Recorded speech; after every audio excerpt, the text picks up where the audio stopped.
earth, to lift up on edge, forming strange, disarticulated walls. Some then began sinking, vanishing from this realm, falling through world after world, to reappear, finally, solid and impermeable in other realms, depending on the blood's aspect, and these were laws that could not be challenged. Starveld Demolain, the blood of dragons and the death of blood. In the distance behind the creature, Corald Emerlan, the realm of shadows, the first realm born of the conjoining of dark and light, convulsed in its death throes. Far away the civil wars still raged on, whilst in other areas the fragmenting had already begun. Vast sections of this world's fabric torn away, disconnected and lost and abandoned, to either heal round themselves or die.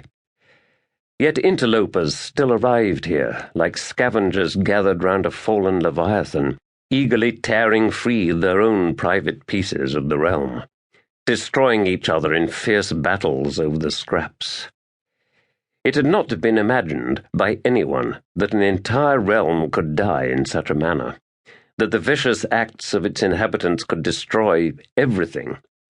Worlds live on, had been the belief, the assumption, regardless of the activities of those who dwelt upon them.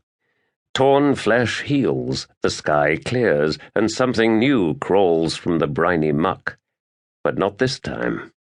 Too many powers, too many betrayals, too vast and all-consuming the crimes. The creature faced the gate once more. Then Kilmandaros, the elder goddess, strode through. The ruined Kachain Chemal domain after the fall of Silchas Ruin. Trees were exploding in the bitter cold that descended like a shroud, invisible yet palpable upon this racked, devastated forest. Gothos had no difficulty following the path of the battle, the successive clashes of two elder gods warring with the soul-taken dragon. And as the Jaghut traversed its mangled length, he brought with him the brutal chill of Omptos Felak, the Warren of Ice. "Sealing the deal, as you asked of me, male. Locking the truth in place to make it more than memory, until the day that witnesses the shattering of Omptos Felak itself." Gothos wondered, idly, if there had ever been a time when he believed that such a shattering would not come to pass. That the Jaghut, in all their perfected brilliance, were unique, triumphant in eternal domination. A civilization immortal when all others were doomed. Well, it was possible. He had once believed that all of existence was under the benign control of a caring omnipotence, after all. And crickets exist to sing us to sleep, too. There was no telling what other foolishness might have crept into his young, naive brain all those millennia ago. No longer, of course.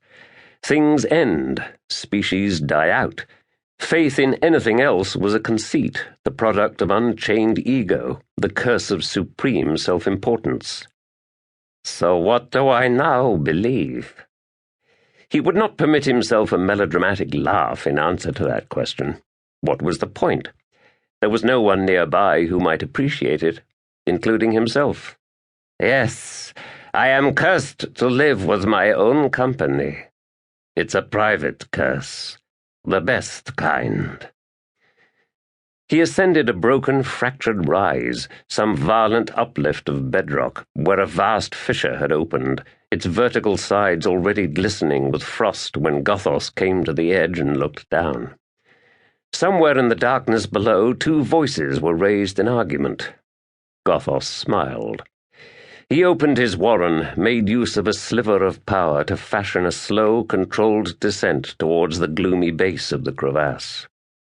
As Gothos neared, the two voices ceased, leaving only a rasping, hissing sound, pulsating, the drawing of breath on waves of pain, and the Jaghut heard the slithering of scales on stone, slightly off to one side.